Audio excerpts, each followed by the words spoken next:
चूप प्रशासन, उबलती जनता, सिंधी रेल्वे प्रकरणात प्रश्नचिन्ह। आपण पाहत आहात GD न्यूज, बातमी म्हणजे थेट वास्तव। सिंधी रेल्वे येथील पोलिसी दादागिरीच्या कथित प्रकरणाला आज 11 जानेवारी 2026 रोजी 4 दिवस पूर्ण झाले आहेत। मात्र घटनेनंतर, निवेदनानंतर आणि कठोर कारवाई होईल या आश्वासनानंतरही अद्याप कोणतीही ठोस व लेखी कारवाई जाहीर झालेली नसल्याने जनतेत तीव्र असंतोष पसरला आहे। प्रकरणाचा थोडक्यात आढावा। तक्रारदार हर्षल बाबरे, वय 23। आरोपी सिंधी रेल्वे पोलीस ठाण्याचे ठाणे प्रभारी नरेंद्र निस्वादे।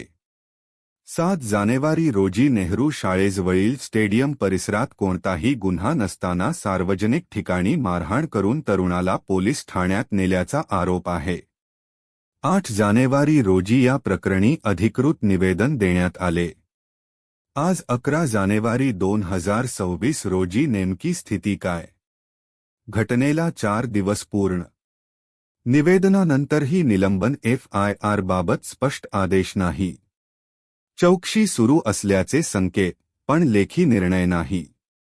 पीडित व साक्षीदारांमध्ये भीतीचे वातावरण कायम। त्यामुळे कारवाई कधी, हा प्रश्न अधिक तीव्र झाला आहे। प्रशासनाची भूमिका तपासणीच्या कक्षेत। वर्धा जिल्ह्याचे पोलीस अधीक्षक सौरभ अग्रवाल यांनी तक्रार स्वीकारताना कारवाईचे आश्वासन दिले होते। मात्र आजपर्यंत निलंबन, FIR किंवा चौकशीचा कालबद्ध आराखडा जाहीर झाल्याने प्रशासनाच्या पारदर्शकतेवर प्रश्न उपस्थित होत आहेत।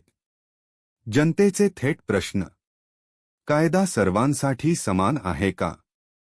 सामान्य नागरिकासाठी वेगळी आणि वर्दीसाठी वेगळी प्रक्रिया आहे का? दोषींवर प्रत्यक्ष कारवाई कधी होणार? कायदा की वर्दीचा अहंकार? या प्रकरणात संविधानातील अनुच्छेद 21 आणि सर्वोच्च न्यायालयाच्या मार्गदर्शक तत्त्वांचा भंग झाल्याचे आरोप आहे। त्यामुळे हे प्रकरण पोलीस उत्तरदायित्वाची कसोटी ठरत आहे। पुढील पावले काय?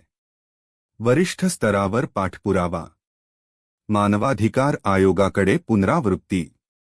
न्याय मिळेपर्यंत आवाज कायम। आज संपूर्ण जिल्ह्याची नजर प्रशासनावर। निर्णय जाहीर होणार की प्रकरण दडपले जाणार? आपण पाहत आहात GD न्यूज, बातमी म्हणजे थेट वास्तव।